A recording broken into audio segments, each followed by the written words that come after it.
19 ते 27 वचने, नव्या करारामधून याकोबाचे पत्र याचा पहिला अध्याय 19 ते 27, जुना करार स्तोत्र संहिता 19 संपूर्ण, या दोन्ही शास्त्रपाठाकडे यावेळेस आपण लक्ष देऊयात. स्तोत्र संहिता 19वा अध्याय आपण वाचूया. देवाची कृत्ये आणि त्याचे नियम. आकाश देवाचा महिमा वर्णिते, अंतरिक्ष त्याची हस्तकृती दर्शविते. दिवस दिवसाशी संवाद करतो, रात्र रात्रीला ज्ञान प्रगट करते. वाचा नाही, शब्द नाही, त्याची वाणी ऐकू येत नाही. तरी त्याचा स्वर सर्व पृथ्वी आक्रमितो. त्याचे शब्द दिगंतरी पोचतात. सूर्यासाठी आकाशात त्याने मंडप घातला आहे. शय्यागृहातून वरासारखा तो बाहेर पडतो. तो वीराप्रमाणे आपल्या मार्गाने धावण्यात आनंद पावतो. आकाशाच्या एका सीमेपासून निघून दुसऱ्या सीमेपर्यंत तो भ्रमण करीत जातो. त्याच्या उष्णतेपासून काही एक सुटत नाही. परमेश्वराचे नियमशास्त्र परिपूर्ण आहे, ते मनाचे पुनर्जीवन करीते. परमेश्वराचा निर्बंध विश्वसनीय आहे, तो भोळ्यास समंजस करतो. परमेश्वराचे विधी सरळ आहेत, ते हृदयाला आनंदित करतात. परमेश्वराची आज्ञा चोख आहे, ती नेत्रांना प्रकाश देते. परमेश्वराचे भय शुद्ध आहे, ते सर्व काळ टिकणारे आहे. परमेश्वराचे निर्णय सत्य आहेत, ते सर्वथैव न्याय आहेत. ते सोन्यापेक्षा 52 कशी सोन्याच्या राशीपेक्षा इष्ट आहेत. ते मधापेक्षा, मोहळातून पाझरणाऱ्या मधापेक्षा गोड आहेत. शिवाय त्यांच्यापासून तुझ्या सेवकाला बोध होतो. ते पाळिल्याने मोठी फलद्रुप्ती होते. स्वतःच्या चुका कोणाला दिसतात. गुप्त दोषापासून मला मुक्त कर. तसेच धिटाईने केलेल्या पातकापासून आपल्या सेवकाला आवर. त्याची सत्ता माझ्यावर न चालो, म्हणजे मी पूर्ण होईल आणि महापातकापासून अलप्त राहीन. हे परमेश्वरा, माझ्या दुर्गा, माझ्या उद्धारका, माझ्या तोंडचे शब्द व माझ्या मनचे विचार तुला मान्य असोत. आमेन. याकोबाचे पत्र त्याचा 19 ते 27, खरे धर्मचारण. माझ्या प्रिय बंधूंनो, तुम्हाला हे कळते तर प्रत्येक माणूस ऐकण्यास तत्पर व बोलण्यास धीमा व रागास मंद असावा. कारण माणसाच्या रागाने देवाच्या नीतिमत्वाचे कार्य घडत नाही. म्हणून सर्व मलिनता व उचंबळून आलेला दुष्टभाव सोडून तुमच्या जीवाचे तारण करण्यास सामर्थ्य असे मुळावलेले वचन सौम्यतेने स्वीकारा. वचनाप्रमाणे आचरण करणारे असा, केवळ ऐकणारे असू नका. आशेने तुम्ही स्वतःची फसवणूक करता. कारण जर कोणी वचन नुसते ऐकून घेतो, त्याप्रमाणे आचरण करत नाही, तर तो आरशात आपले शारीरिक मुख पाहणाऱ्या माणसांसारखे आहे. तो स्वतःला पाहून तेथून निघून जातो आणि आपण कसे होतो हे तेव्हाच विसरून जातो. परंतु जो स्वातंत्र्याच्या परिपूर्ण नियमाचे निरीक्षण करून ते तसेच करत राहतो, तो ऐकून विसरणारा न होता कृती करणारा होतो. त्याला आपल्या कार्यात धन्यता मिळेल. आपण धर्मचारण करणारे आहोत असे कोणाला वाटत असेल, तो आपल्या जिभेला आळा घालत नसेल आणि आपल्या मनाची फसवणूक करून घेत असेल, तर त्याचे धर्मचरण व्यर्थ आहे. देवपित्याच्या दृष्टीने शुद्ध व निर्मळ धर्मचारण म्हणजे अनाथाचा, विधवेचा व त्याच्या संकटात समाचार घेणे व स्वतःला जगापासून निष्कलंक ठेवणे हे आहे.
ख्रिश्चन मुंबई या ठिकाणी ते स्थायिक असतात, विवाहित आहेत, त्यांना एक मुलगी आहे.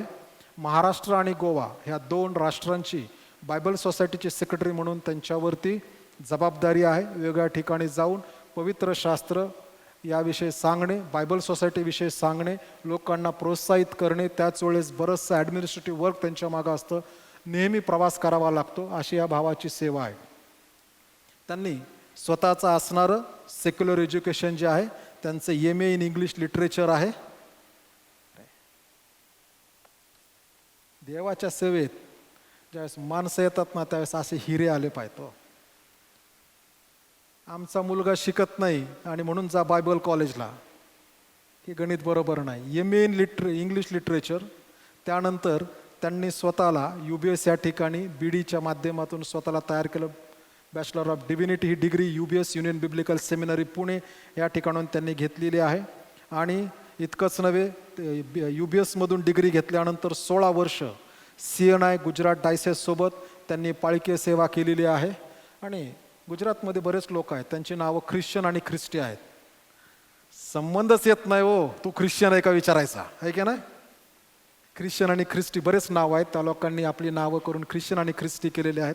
माझे बरेच मित्र त्या ठिकाणी ह्या नावाचे आहेत. आणि सध्या मागील वर्षापासून बायबल सोसायटीच्या असणाऱ्या सेवेत ते आहेत आणि वेगळ्या ठिकाणी जात आहेत. सेक्रेटरी झाल्यानंतर आपल्या चर्चला त्यांची पहिलीच भेट आहे. आणि पत्नी आहे, एक मुलगी आहे, सध्या मुंबईमध्ये वास्तव्यासाठी आहेत आणि आज ते आपणाकडे आलेले आहेत. मंडळीचा पालक म्हणून मी त्यांचं यावेळेस या ठिकाणी स्वागत करत आहेत. You are welcome. You can share your.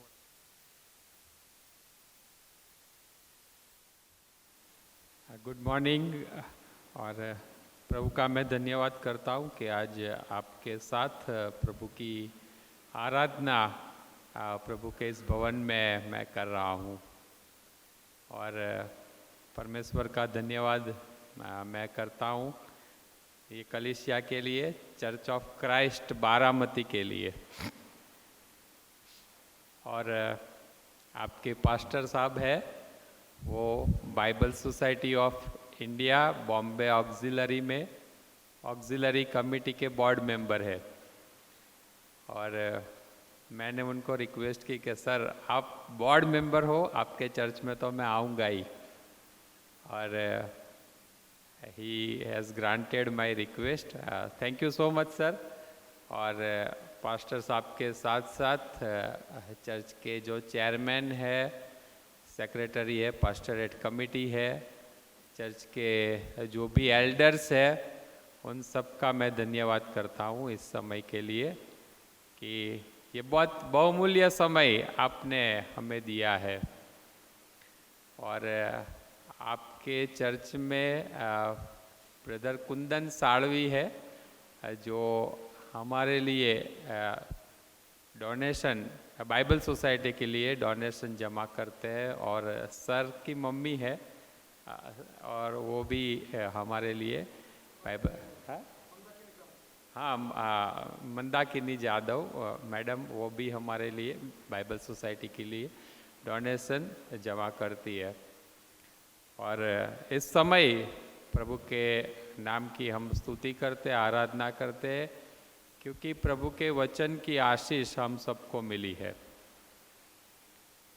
आप सबके पास बाइबल है. और आप में से कितने जन ऐसे हैं कि जो घर से बाइबल लेके यहाँ पर आते हैं?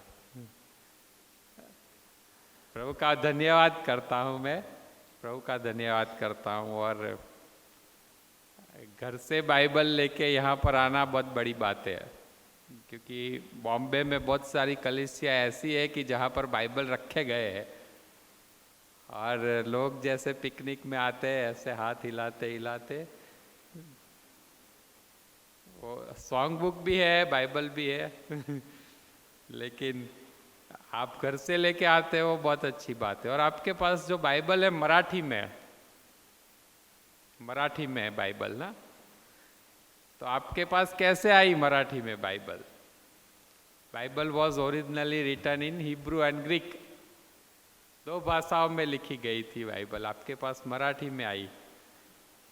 जो जबान आप बोलते हैं उसमें आपके पास बाइबल है, उसमें आप प्रभु का वचन पढ़ सकते हो, समझ सकते हो, सुन सकते हो. और बाइबल सोसाइटी ऑफ इंडिया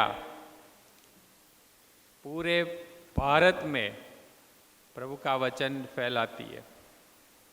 हमारा इतिहास जो है बहुत पुराना है, बहुत पुराना। 18वीं सदी में वेल्स देश में एक छोटी बच्ची 9 साल की, बहुत सारे लोगों को उसकी कहानी मालूम है, लेकिन जिनको मालूम नहीं उनके लिए मैं बोल रहा हूँ। 18वीं सदी में बहुत गरीब घर की बच्ची, जिसके मम्मी डैडी कपड़े बुनते थे और सैटरडे संडे जो हाट लगता है वहाँ पर जाके बेचते, उनका गुजारा होता था। लेकिन पूरा परिवार चर्च जाता था, चर्च जाता था। लेकिन जब आप सब बाइबल ऐसे करते हो ना, सबके पास है बाइबल, वो परिवार के पास नहीं थी बाइबल, क्योंकि उस समय बाइबल इतनी महंगी थी कि सिर्फ अमीर लोगों के घरों में पाई जाती थी, अमीर लोगों के पास थी। और जब ऐसे आप बाइबल मुझे दिखाते हो तो मुझे बहुत खुशी होती है, आप कितने अमीर लोग हो। प्रभु का वचन उस समय घर घर में नहीं था। पास्टर साहब आते थे शहर से गांव में, और वर्शिप सर्विस के बाद अपनी बाइबल लेके जाते थे। पास्टर साहब जो भी बोलते थे ना, वही वो परिवार मन में रखता था, उसके ऊपर ही मनन किया करता था। बाइबल थी नहीं घर में। और उस समय वो बच्ची को पढ़ाई करने की भी फैसिलिटी मिली, लेकिन मन में एक इच्छा थी कि बाइबल तो मेरे पास मेरी अपनी होनी चाहिए। उसने पास्टर साहब से भी मांगा। पास्टर साहब बोले, बेटा बाइबल बहुत महंगी आती है। और उस समय उसने ठान लिया कि मैं अपनी बाइबल खरीद के रहूँगी। संडे स्कूल में जाती थी तो उसको बाइबल पढ़ने का मिलता था, और उस समय उसने अपनी पढ़ाई, अपने घर के काम के अलावा 6 साल तक खेत में कड़ी मजदूरी की, एक एक पैसा बचाया उसने बाइबल के लिए। उसकी स्टोरी बताती है कि उसने नए कपड़े नहीं खरीदे, डैडी ने एक मुर्गी दी थी, उसके अंडे बेचे, मम्मी ने एक मधु का छत्ता दिया था, उसमें से शहद बेचा। 6 साल तक। उस 6 साल में गांव में एक अमीर परिवार था, उन्होंने बोला कि बेटा जब भी तू घर पे आए तू बाइबल पढ़ सकती है। लेकिन मन में एक आशा थी कि मेरे पास अपनी खुद की बाइबल होनी चाहिए। और 6 साल की कड़ी मजदूरी के बाद एक एक पैसा जोड़ जोड़ के बाइबल खरीदने के लिए उसने जमा किया। और 6 साल के बाद उसको पता चला कि हमारा गांव है, उससे नज़दीक का शहर है बाला, वहाँ पर पास्टर चार्ल्स थॉमस के पास बाइबल है। और एक दिन निकल पड़ी वो। उसका गांव से जो शहर था 25 माइल्स 40 किलोमीटर्स दूर था। अपना लंच पैक किया, वो सुबह में निकलती है, चल के पैदल, ऐसे there were no modes of transportation है, कोई व्हीकल नहीं थे उस टाइम। और चलते चलते शाम को वहाँ पर पहुँचती है, पास्टर चार्ल्स थॉमस को मिलती है और बाइबल मांगती है। पास्टर साहब बोलते हैं कि बेटा मेरे पास एक ही वेल्स में बाइबल है, किसी को प्रॉमिस कर दी है, मुझे उसको देना, आई कांट हेल्प यू। और वो लड़की रो पड़ी, अपनी स्टोरी बताती है पास्टर साहब को। पास्टर साहब की आंख में भी आंसू आ जाते हैं। बाद में वो बोलते हैं कि मेरे पास इंग्लिश बाइबल है, मैं वो व्यक्ति को दे दूंगा, और जब भी वेल्स बाइबल मेरे पास आएगी मैं उनको दे दूंगा, you can take this Bible. और 6 साल के बाद 15 साल की उम्र होगी, क्योंकि 9 साल की थी तब से ठान ली थी कि मेरे पास बाइबल होनी चाहिए। 6 साल के बाद कड़ी मेहनत के बाद, एक एक पैसा जोड़ने के बाद वो जो बाइबल मिली उसकी कीमत उसको बहुत थी। बहुत खुश होकर अपने गांव गई, गांव में बहुत अच्छा स्वागत हुआ उसका। लेकिन उस समय के बाद पास्टर चार्ल्स थॉमस ने सोचा कि हर एक इंसान के पास अपनी खुद की बाइबल होनी चाहिए, और बहुत सारे पास्टर लोगों ने मिलके 1804 में British and foreign Bible society बनाई। उसके बाद 1811 21 फरवरी को कलकत्ता में बाइबल सोसाइटी ऑफ इंडिया शुरू हुई, और 13 जून 1813 में बॉम्बे में बाइबल सोसाइटी आई। हमारा 211 साल का इतिहास बॉम्बे में है, और बॉम्बे ऑक्सिलरी पूरे महाराष्ट्र और गोवा में बाइबल प्रोवाइड कर रही है।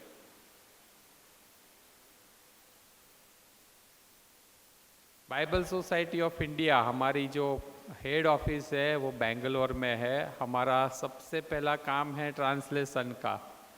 हम लोग बाइबल ट्रांसलेट करते हैं हिब्रू और ग्रीक से अलग अलग लैंग्वेज में, और आज तक भारत में 86 लैंग्वेजेस ऐसे हैं जिसमें हमने बाइबल पूरा ट्रांसलेट किया है। 92 लैंग्वेज में हमने जो नया नियम है वो ट्रांसलेट किया है। हमारा दूसरा जो काम है प्रिंटिंग का, जो प्रिंट हम लोग बाइबल प्रिंट करते हैं। आपके पास है ना बाइबल, हाथ में आज आ सके ऐसी बाइबल, उसके जो पेजेस है बहुत पतले हैं। वो इसलिए पतले है कि इसके ये हैंडी रहे बाइबल, आप इसको पकड़ के चर्च में आ सके। और वो जो पेजेस है वो हम लोग इंपोर्ट करते हैं बाहर से।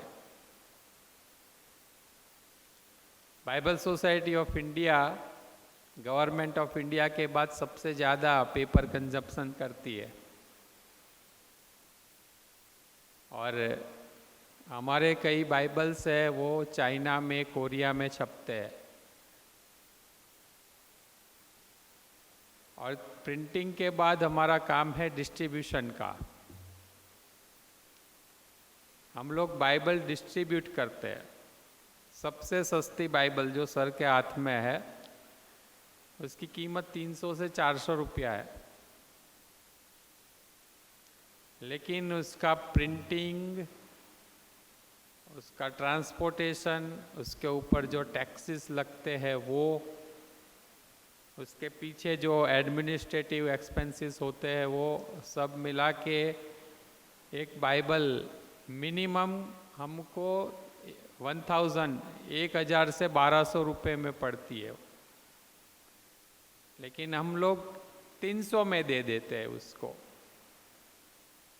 क्योंकि ज़्यादा से ज़्यादा लोगों के पास प्रभु का वचन जा सके। एक ही कारण से कि ज़्यादा से ज़्यादा लोग, चाहे गरीब भी हो, वो प्रभु का वचन खरीद सके, उसे पढ़ सके। और इसके लिए पैसा तो चाहिए कोई भी अच्छे काम के लिए। और हम कलीसिया को बोलते हैं, पास्टर लोग को बोलते हैं, चर्च के लीडर को बोलते हैं, और बाइबल सोसाइटी को सपोर्ट सिर्फ और सिर्फ प्रभु के लोगों से मिलता है। हम बाइबल सोसाइटी ऑफ इंडिया कोई प्रॉफिट मेकिंग ऑर्गेनाइजेशन नहीं है। हम प्रॉफिट के लिए बाइबल छापते हैं और बेचते हैं, ऐसा नहीं है। बाइबल सोसाइटी ऑफ इंडिया हम नहीं, प्रभु के लोग, आप लोग चला रहे। और आने वाले दिनों में भी बाइबल सोसाइटी ऑफ इंडिया को आगे बढ़ाना है तो वो आपकी जिम्मेदारी है। आप उसे आगे बढ़ा सकते हो। हमारे पास कोई फॉरेन से भी सपोर्ट नहीं आता है। नई गवर्नमेंट आई, आप लोग बहुत सारा जानते हो, हमारा FCRA भी बंद कर दिया गया है, बाइबल सोसाइटी ऑफ इंडिया का। हम लोग इंडियन मनी के ऊपर ही डिपेंडेंट है।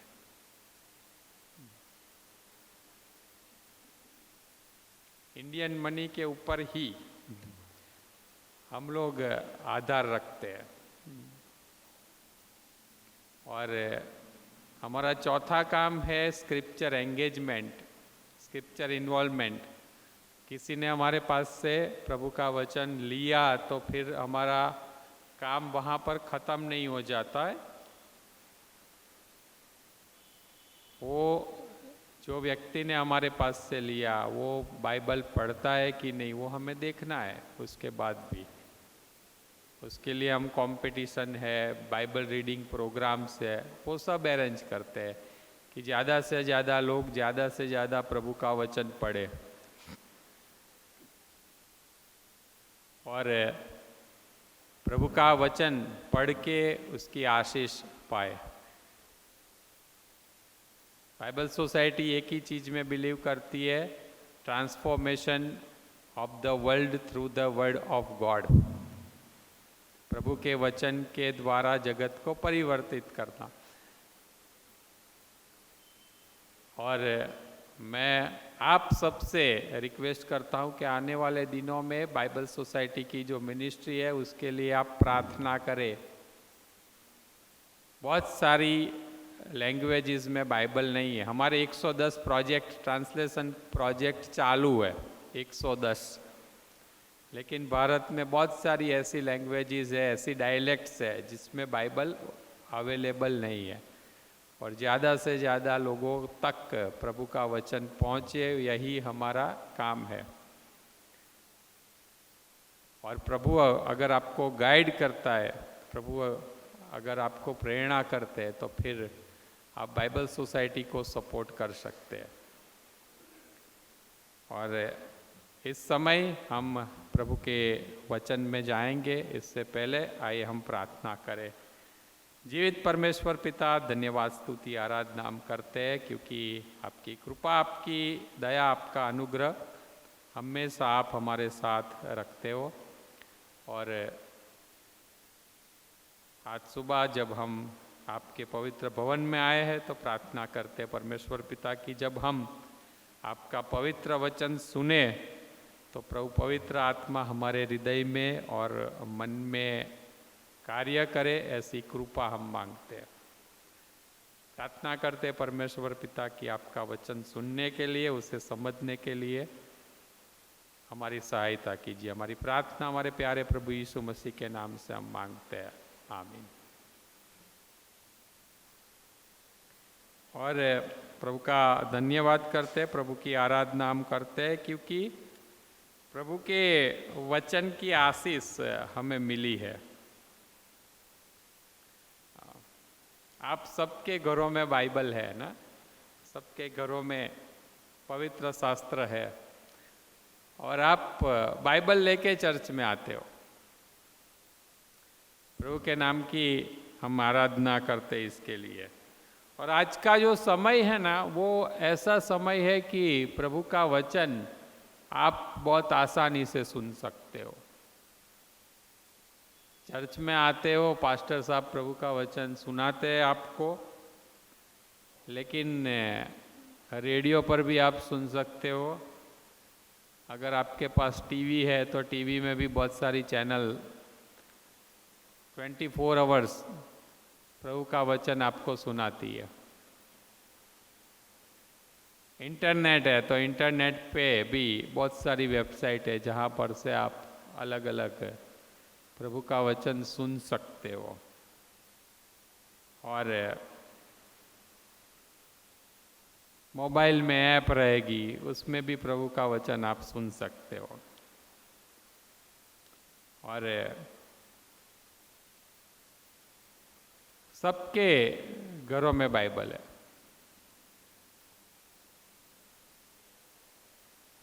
जगत में 18,000 लैंग्वेजेस, 18,000 भाषाओं में बाइबल उपलब्ध है। बाइबल उपलब्ध है।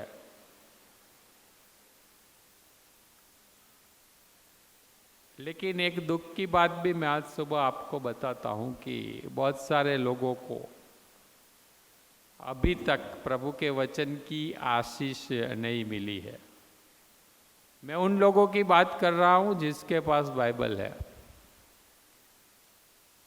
बाइबल अपने पास होने के बावजूद भी प्रभु के वचन की आशीष बहुत सारे लोगों को नहीं मिली है। आपके घर में बाइबल है लेकिन आपके घर में प्रॉब्लम्स भी है। आपके हाथ में बाइबल है लेकिन आपकी लाइफ में बहुत सारे प्रॉब्लम्स है। मैं जो बात कहता हूं ना उसको आप टाल नहीं सकते, आप मना नहीं कर सकते हो।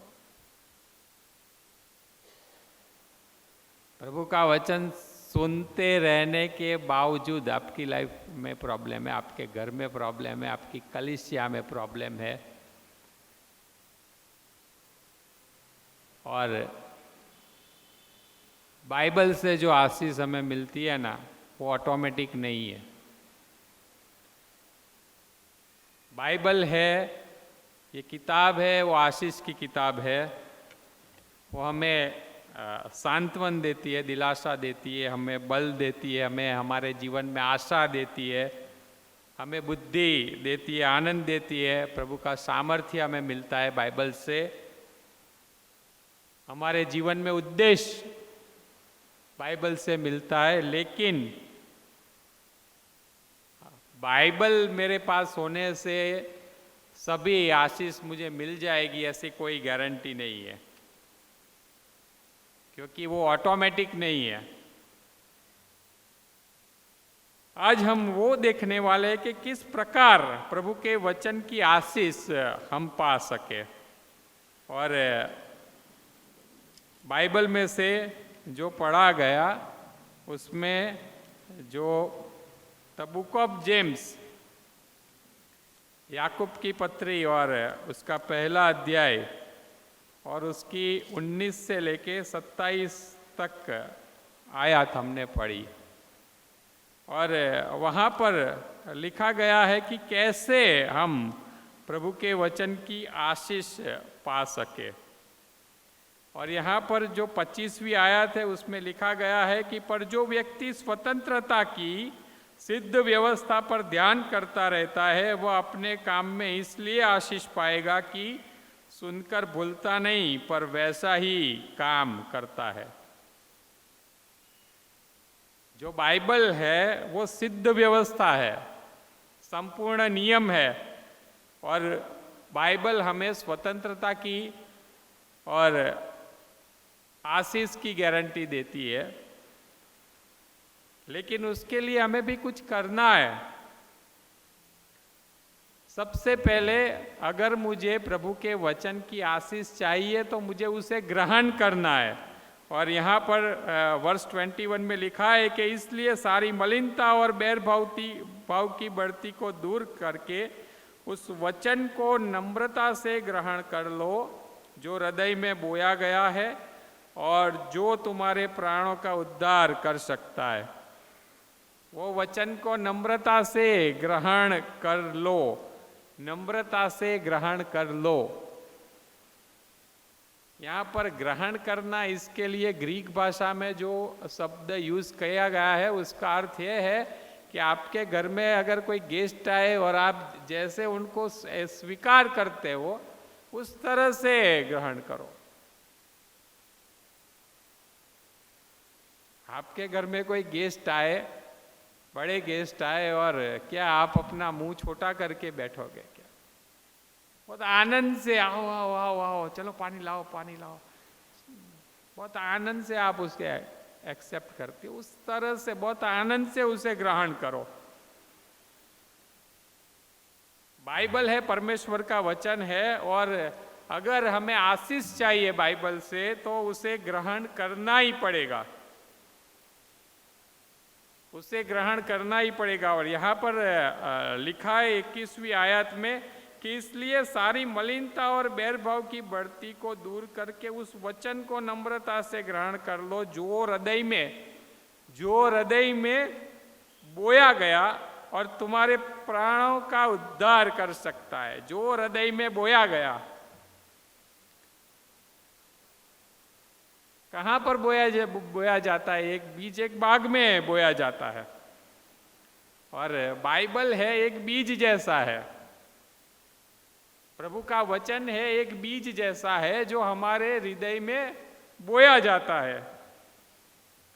अलग अलग जमीन में अगर आप बीज बोओगे तो अलग अलग फल मिलेंगे।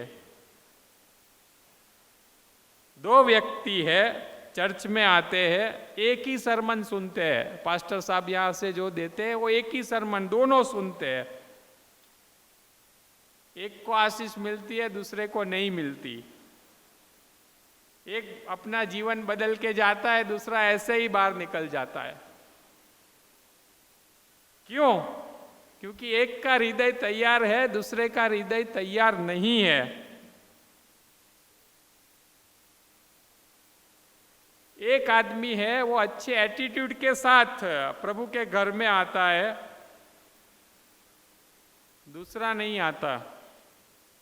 और किस तरह से हम प्रभु का वचन ग्रहण करते हैं, कैसे प्रभु का वचन हम ग्रहण करते हैं। और यहाँ पर 19वीं आयत में लिखा है कि हे मेरे प्रिय भाइयों, यह बात तुम जान लो कि हर एक मनुष्य सुनने के लिए तत्पर और बोलने में धीर और क्रोध में धीमा हो। सुनने के लिए तत्पर, क्या हम सुनने के लिए तत्पर है? सुनने के लिए, प्रभु का वचन सुनने के लिए तत्पर है?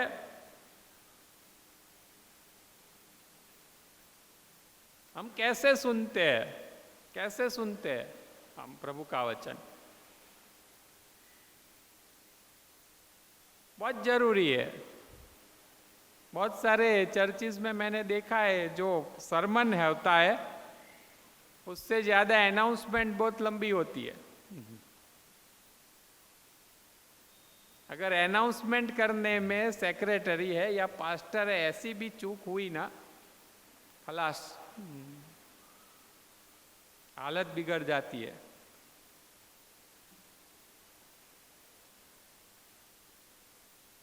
उतनी तत्पर कलीसिया प्रभु का वचन सुनने में नहीं होती। अगर आपको प्रभु के वचन की आशीष चाहिए तो प्रभु का ये वचन सुनने के लिए आपको तत्पर होना होगा, अपना पूरा ध्यान उसमें लगाना होगा। और क्या आगे बोलते हैं कि सुनने में तत्पर, बोलने में धीर। बोलने में धीर, क्या हम बोलने में धीरे हैं?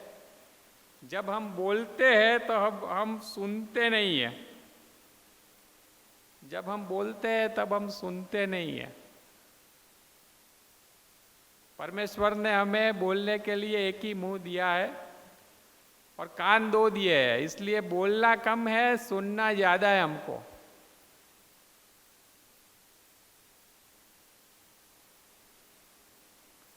सुनना वो बहुत जरूरी बात है।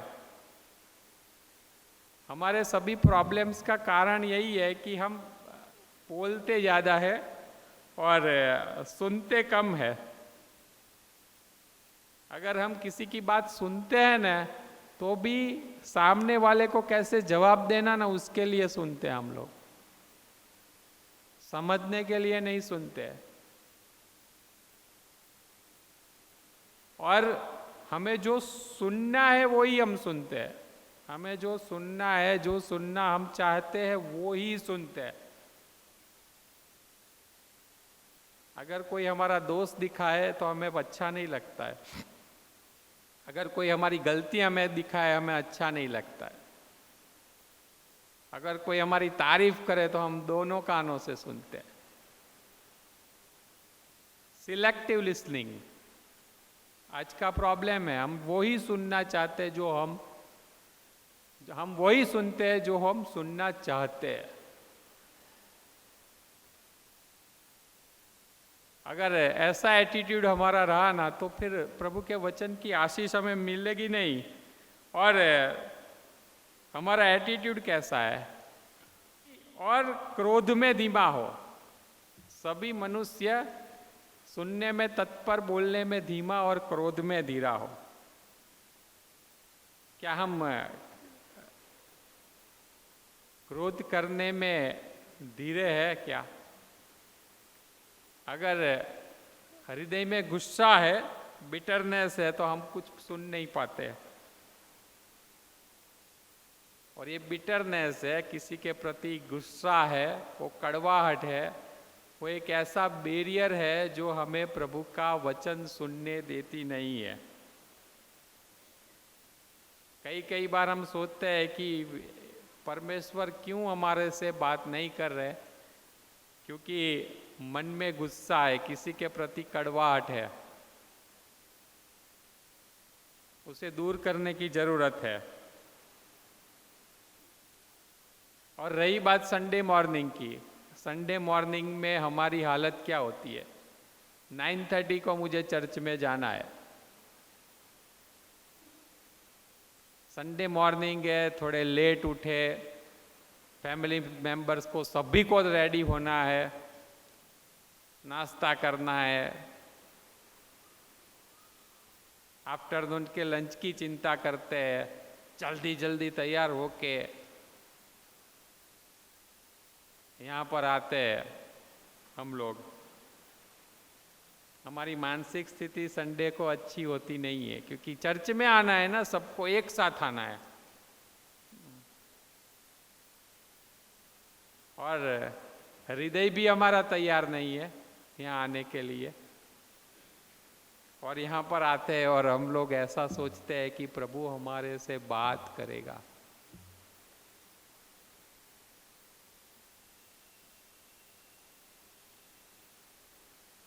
प्रभु हमसे बात करेंगे। कैसे बात करेंगे? हमारा हृदय तैयार नहीं है ना। हमारा हृदय तैयार, वहाँ आप अच्छे का अपने आप को बहुत अच्छा तैयार करते हैं चर्च में आने के लिए। अच्छे से अच्छा कपड़ा पहनेंगे, अच्छे से अच्छी हेयर स्टाइल करेंगे, अच्छे से अच्छा मेकअप हम करेंगे, लेकिन अपने हृदय को तैयार नहीं करते हम लोग चर्च में आने से पहले।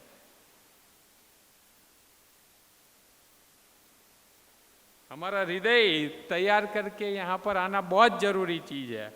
और सबसे जरूरी चीज है, हमको क्लीन होना है, हमको शुद्ध होना है। 21वीं आयत में लिखा है कि इसलिए सारी मलिनता और बैरभाव की बढ़ती को दूर करके उस वचन को नम्रता से ग्रहण कर लो जो हृदय में बोया गया, जो तुम्हारे प्राणों का उद्धार कर सकता है।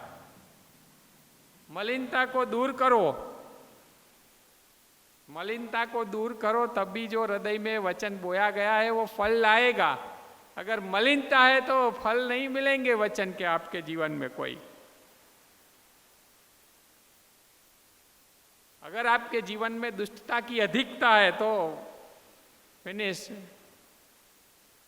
अगर हमारे जीवन में कोई पाप है जो हमको बहुत प्यारा है, जिसे हम पाप मानते ही नहीं है क्योंकि वो बहुत प्यारा है मुझे, तो प्रभु का वचन फल नहीं लाएगा। अगर मेरे जीवन में कोई गंदी आदत है, मेरे जीवन में कोई कचरा है, प्रभु का वचन कभी भी फल देगा नहीं। मेरे जीवन में कोई ऐसी रिलेशनशिप है जो प्रभु को पसंद नहीं है, मेरे जीवन में कोई ऐसी रिलेशनशिप है जो मुझे बहुत पसंद है लेकिन मेरे प्रभु को पसंद नहीं है, मेरे जीवन में कोई ऐसी बहुत बुरी बात है, गलत बात है जो प्रभु को पसंद नहीं है, तो जब तक वो मलिनता मेरे जीवन में से, मेरे हृदय में से जाएगी नहीं, तब तक वो वचन जो मेरे हृदय में बोया गया है वो फल लाएगा नहीं। अगर कहाँ पर भी मैं बीज बोता हूँ ना, तो आगे आजू बाजू जो जमीन है ना उसे मुझे क्लीन करनी है। जो घास होता है ना वो घास मुझे निकालना है। जो वीड्स होते हैं ना, जो कुछ पौधे के जो कुछ काम के नहीं है वो मुझे निकालने हैं वहाँ से गंदगी निकालनी है, तभी जाके वो बीज है ना वो बढ़ेगा। और जब तक ऐसी बात है कि जो गलत है हमारे जीवन से निकलेगी नहीं ना, तब तक प्रभु के वचन की आशीष हमें मिलेगी नहीं। और यहाँ पर लिखा है कि नम्रता से ग्रहण करो। हमें सीखने के लिए हमेशा तत्पर रहना पड़ेगा। जो वचन हमारे हृदय में बोया जाता है उसे बहुत नम्रता से ग्रहण करना पड़ेगा,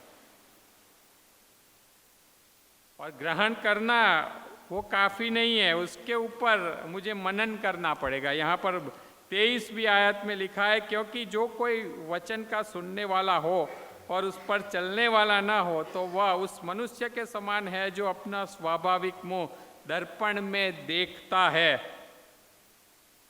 जो अपना स्वाभाविक मुंह दर्पण में देखता है। प्रभु का वचन एक दर्पण के जैसा आईने के समान है। आईना हमें बताता है कि हम बाहर से कैसे दिख रहे हैं, लेकिन परमेश्वर का वचन हमें ये दिखाता है कि हम लोग अंदर से कैसे हैं। कभी आपने अपने आप को प्रभु के वचन में देखा है? जब जब प्रभु का वचन हम पढ़ते हैं ना, तो हमारे पाप, हमारे जीवन में जो बुरी बातें हैं, सभी प्रभु का वचन हमें दिखाता है। और बहुत सारे लोग इसीलिए प्रभु का वचन नहीं पढ़ते।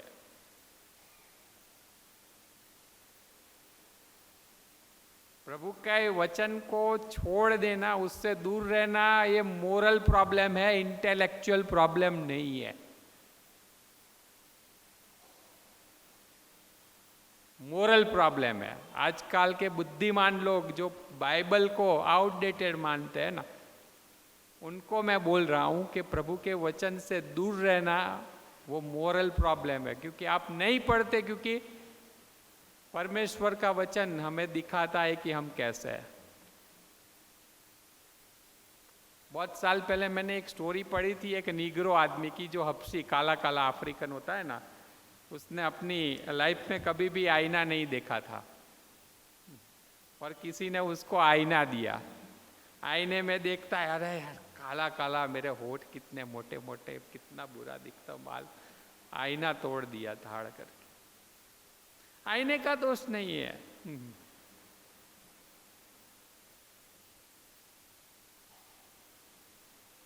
प्रभु का वचन है, हमें दिखाता है कि हम लोग कैसे हैं।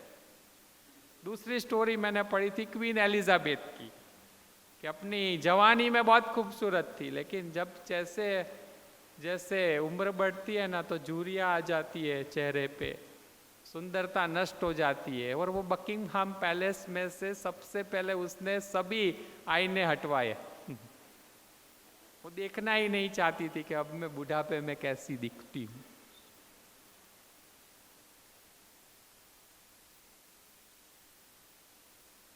परमेश्वर का वचन हमें दिखाता है कि हम कैसे हैं, और उसे पढ़ना है। 25वीं आयत में लिखा है कि पर जो व्यक्ति स्वतंत्रता की सिद्ध व्यवस्था पर ध्यान करता है, वह अपने काम में इसलिए आशीष पाएगा कि सुनकर भूलता नहीं, पर वैसा ही काम करता है। परमेश्वर के वचन में ध्यान केंद्रित करना ये बहुत जरूरी है। ध्यान केंद्रित करना, बहुत अंदर जाके उसे देखना।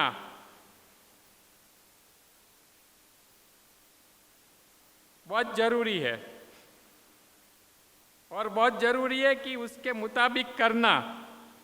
मनन करना मीन्स उसका मनन करना, किसी बात पे गंभीर होकर उसे बार बार उसके बारे में सोचना। प्रभु यीशु मसीह कहते हैं कि यदि आप मेरे वचन में रहो तो आप मेरे शिष्य हो। यहोशू को वचन दिया गया कि वो नियम शास्त्र तेरे मुंह से जाए नहीं, लेकिन रात और दिन तू उसके ऊपर मनन कर, तभी जाके तू आशीष पाएगा और तेरे मार्ग में सफल होगा। उसके ऊपर मनन करो और उसे याद रख। यहाँ तीसरी बात है, याद रख। सुन के भूल जाने वाला नहीं, लेकिन उसके मुताबिक करने वाला बनना चाहिए हमें। दावीद बोलता है कि मैं तेरे खिलाफ पाप ना करूं, इसलिए मैंने तेरा वचन मेरे हृदय में रखा है। ये बातें बहुत जरूरी है। परमेश्वर का वचन सुनकर यदि हम भूल जाते हैं ना बहुत जल्दी उसे, तो उसकी आशीष हमें नहीं मिलती, उसकी आशीष हमें मिलती नहीं है। और सबसे महत्वपूर्ण बात है, we must respond to the word of God. 22वीं आयत में लिखा है कि परंतु वचन पर चलने वाले बनो, केवल सुनने वाले नहीं जो अपने आप को धोखा देते हैं। वचन पर चलने वाले बनो, केवल सुनने वाले नहीं जो अपने आप को धोखा देते हैं।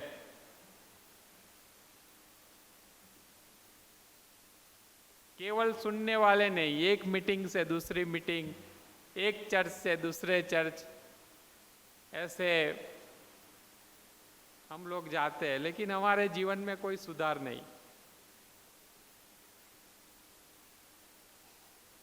क्योंकि सिर्फ हम सुनते हैं, उसके ऊपर चलते नहीं है।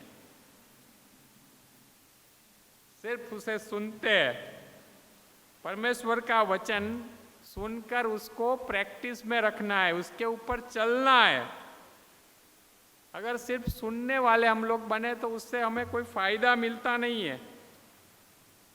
उसके मुताबिक हमें चलना है, बाकी हम अपने आप को धोखा देते हैं। अगर मैं आईने में देखता हूं ना तो मुझे मेरे बाल ठीक करना है, मेरा कॉलर ठीक करना है, मेरी टाई मुझे ठीक करनी है। अगर मैं ऐसा नहीं करता तो आईने में देखने का कोई मतलब ही नहीं है। और अगर हम परमेश्वर का वचन सुन के उसके मुताबिक नहीं चलते ना तो उसका कोई फायदा नहीं है। जो याकूब की पत्री है ना, वो पूरी एक ही बात पे है कि maturity, we must be mature, हमें परिपक्व बनना है। और मैच्योरिटी ये नहीं है कि हमारे पास कितना नॉलेज है। मैच्योरिटी ये वो बात है कि हमारा कैरेक्टर कैसा है। क्योंकि जितना ज्यादा परमेश्वर हमें ज्ञान देता है उतनी ज्यादा हमें जिम्मेदारी भी देता है। ज्ञान के साथ जिम्मेदारी आ ही जाती है। और वचन के ऊपर हमें चलने वाला बनना है, वचन के ऊपर। आज किसी ने मुझे एक किताब दी कि कैसे तैरना है। मैं किताब 10 बार पढूं तो मुझे तैरना नहीं आएगा। जब तक मैं पानी में डूबूंगा नहीं तब तक, मैं मेरे हाथ पैर नहीं हिलाऊंगा ना तब तक मुझे तैरना आएगा ही नहीं। मैं तैरना सीख नहीं पाऊंगा। और वचन के ऊपर चलना है। उसको सिर्फ हम पढ़े रहे, उसके नीचे अंडरलाइन किया करें, उसका कोई फायदा नहीं है। प्रभु के एक दास ने बोला है कि do not mark your Bible, let your Bible mark you.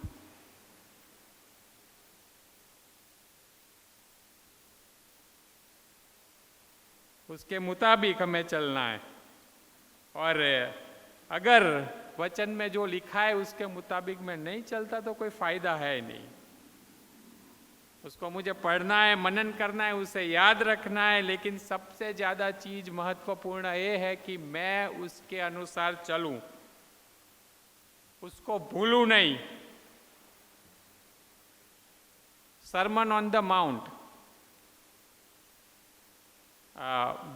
माथी की मत्तई में 5 से लेके 7 तक, जो 5वां अध्याय से लेके 7वां अध्याय तक, सरमन ऑन द माउंट, प्रभु यीशु मसीह ने जो पहाड़ पे भाषण दिया उसमें लास्ट में एक एग्जाम्पल दिया है 2 आदमी का।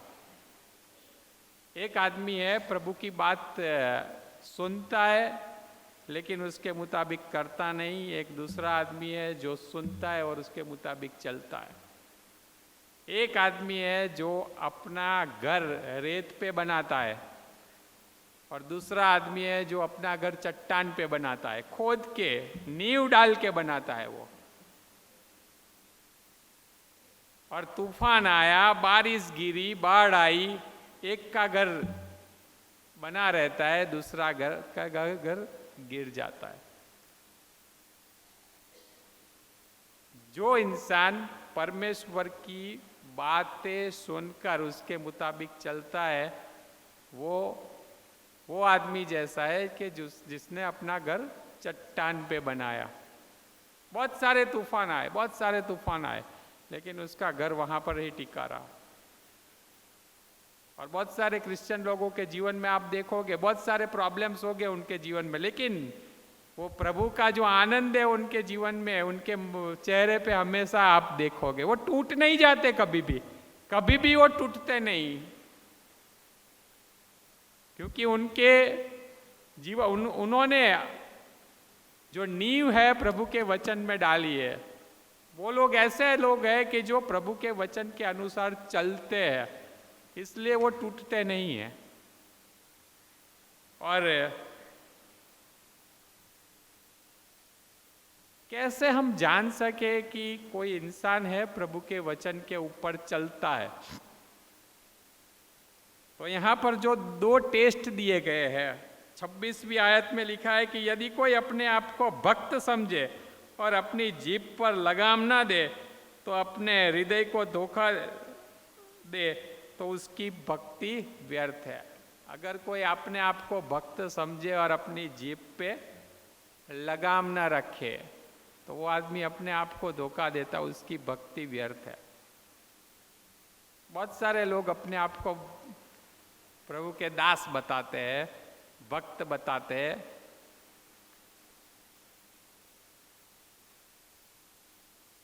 लेकिन अपनी जो जीभ है ना, सबसे बड़ा ज्यादा पाप हम बोल के करते हैं। सबसे ज्यादा पाप हम बोल के करते हैं। किसी की निंदा करते हैं, किसी को श्राप देते हैं, किसी के बारे में बुरा बोलते हैं। जो प्रभु के वचन के अनुसार चलने वाला आदमी है ना, उसका टेस्ट पहला वही होता है। उसकी परीक्षा आप एक ही तरह से कर सकते हो कि क्या वो अपनी जबान पे लगाम देता है कि नहीं, या किसी भी वक्त कुछ भी बोल देता है। और यहाँ पर दूसरा टेस्ट भी दिया गया है, वो 27वें आयत में, कि हमारे परमेश्वर और पिता के निकट शुद्ध और निर्मल भक्ति यह है कि अनाथों और विधवाओं के क्लेश में उनकी सुधि ले और अपने आप को संसार से निष्कलंक रखे। हमारी सोशल रिस्पॉन्सिबिलिटी भी प्रभु का वचन हमें याद दिलाता है। We have got so many blessings. परमेश्वर ने बहुत सारी आशीष, अच्छे घर है, अच्छे व्हीकल से, अच्छे कपड़े, अच्छा खाना है हमारे पास, हमारे बच्चों ने अच्छी एजुकेशन ली है, हमारे बच्चे फॉरेन में जाके बसे हैं, सब चीजें हैं हमारे पास, लेकिन हमारी सोशल रिस्पॉन्सिबिलिटी विधवाओं और अनाथों की उनके दुख में सुधि ले, क्या हम करते हैं? या किसी जरूरतमंद को देख के हम हमारी नजर फिरा लेते हैं कि उसे मदद ना करनी पड़े हमें?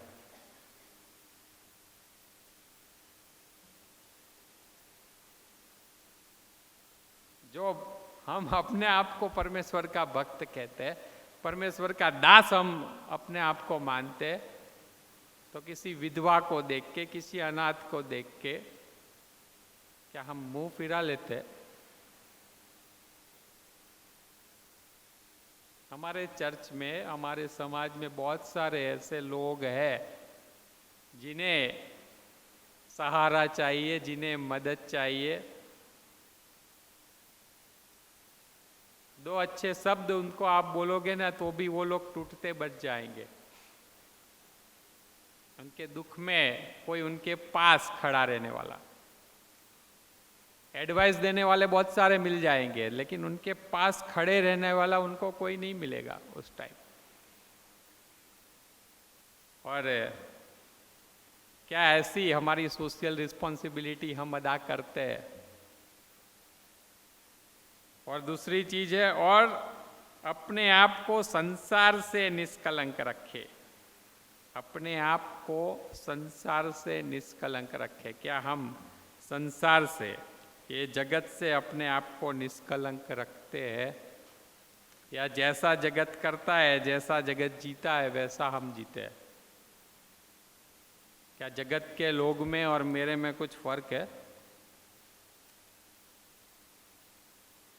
अगर नहीं है तो मैं अपने आप को धोखा देता हूं।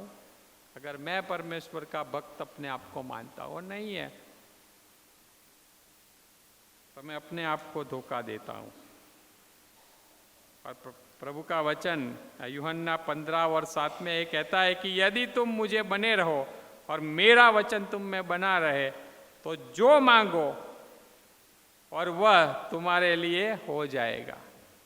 प्रभु यीशु मसीह ने वचन दिया कि यदि तुम मेरे में बने रहो और मेरा वचन तुम में बना रहे तो आप जो मांगो वो मैं तुम्हें दूंगा। ये परमेश्वर का वचन है। और ये बाइबल की आशीष ऑटोमेटिक नहीं मिलती है हमें, उसे पढ़ना है, उसे के ऊपर मनन करना है, उसे याद रखना है, और सबसे महत्वपूर्ण चीज ये है कि उसके अनुसार हमें चलना है। D.L. मूडी प्रभु के दास वो बोलते हैं कि Bible, the scriptures, the promises of God were not given for our information but for our transformation. हमको बदलने के लिए परमेश्वर ने अपना वचन हमें दिया है, हमको बदलने के लिए। किस प्रकार हम सुनते हैं, किस प्रकार उसको रिस्पॉन्ड हम करते हैं, वो बहुत महत्वपूर्ण है। और आने वाले दिनों में मेरी प्रार्थना है कि हमारी कलीसिया प्रभु के वचन की आशीष हमेशा प्राप्त करती रहे। प्रभु हमें कृपा दे, प्रार्थना करते हैं। जीवित परमेश्वर पिता, धन्यवाद स्तुति आराधना हम करते हैं क्योंकि आपकी कृपा, आपका अनुग्रह हमेशा आपने हमें दिया है। और प्रार्थना करते हैं परमेश्वर पिता कि आपकी कृपा हमें दीजिए। आपका वचन जो आपने हमें दिया है, जो हमारे हृदय में बोया गया है, वो आने वाले दिनों में बहुत सारे फल लाए। कृपा मांगते हैं परमेश्वर पिता कि हम उसे पढ़े, उसके ऊपर मनन करें, ध्यान से पढ़े, उसे ग्रहण करें, और जो भी चीज़ें हैं जो आपका वचन हमारे में बढ़ने से रोकती है, जो गंदी बात है, जो गलत बात है, उससे हमें दूर करें। और प्रार्थना करते परमेश्वर पिता कि हम वचन पर चलने वाले बने, उसको सिर्फ सुन के अपने आप को धोखा देने वाले नहीं। हमारी प्रार्थना हमारे प्यारे प्रभु यीशु मसीह के नाम से हम मांगते हैं, आमीन।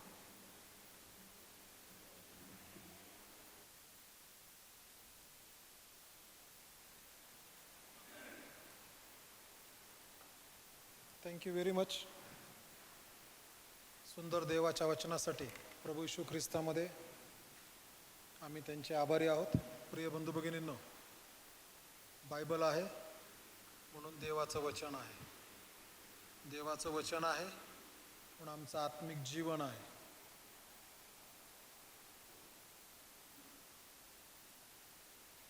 देवाचं वचन आमच्या मनाचं पुनर्जीवन करतं। असं पुन्हा कोणी म्हणू नये की मला 6 वर्ष पैसे जमवायला पाहिजेत आणि मग मी 1100-1200 रुपयाचं बायबल विकत घेईन। पूर्ण महिनाभर प्रार्थना करा डिसेंबरच्या, देवा जानेवारी महिन्यापासून बायबल सोसायटीला काय देऊ? आता जे देत आहोत ना त्याच्यापेक्षा जास्तीचं एक नियम आहे, आम्ही हग्गाईमध्ये नेहमी पाळतो। आमचं जे देणं सध्या आहे ना, दशांश जातो, चर्चला देणं, चर्चचा फंड, बायबल सोसायटी, इंडियावरम क्रुसेड, ह्यातून काढून दुसरीकडे द्यायचं नाही। देवाला विचारायचं, देवा मी काय देऊ? एका बायबलचे पैसे वर्षभरात, 2 बायबलचे, 10 बायबलचे देवाला विचारा, देव सांगतो। आणि दशांशातून देऊ नका। दशांश हा देवाचा मंदिर ज्या ठिकाणी आम्ही भक्तीला येतो ना तो त्याचा आहे, त्यातून आम्ही तोडफोड करू शकत नाही। पण देवाकडे प्रार्थना करायची, देवा मी किती देऊ? पूर्वी कदाचित 500 देत असताल, देव म्हणाल 1000 दे, आणि देव ते वचन पूर्णतेच घेऊन सहाय्य करतो। मुलांनो, खाऊचे पैसे आणि पॉकेट मनी भेटतो ना, त्यातून वर्षाला आम्ही 1000 रुपये सहज बायबल सोसायटीला देऊ शकतो।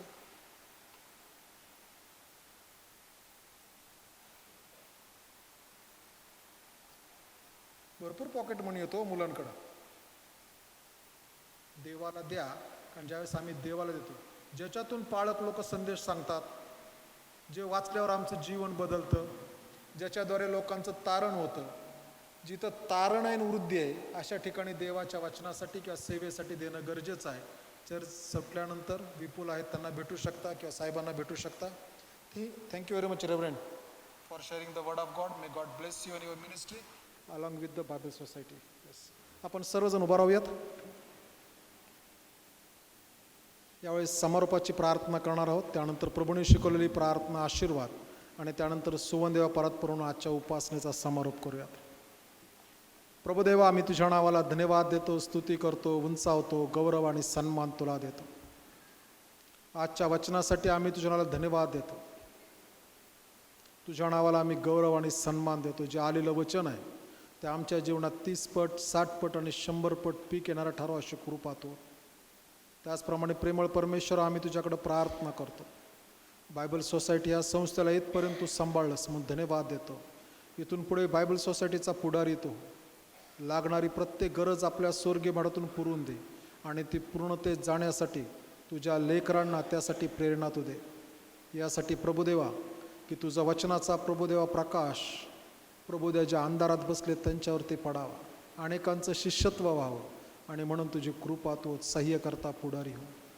हे आमच्या प्रेमळ आणि जिवंत देव आम्ही प्रार्थना करतो. आमचे बंधू रेव्हरंट क्लेमेंट ख्रिश्चन, त्यांची पत्नी, मुलगी, बायबल सोसायटी मुंबई आणि गोव्याची ही प्रत्येक सेवा तो आशीर्वादित तो का. प्रभुदेवा, आम्ही आमच्या स्वतःला तुझ्याकडे देतो यासाठी की आमच्याद्वारे तुझ्या नावाचं गौरव होऊ देत. आमचा सह्यकर्ता आणि पुढारी हो.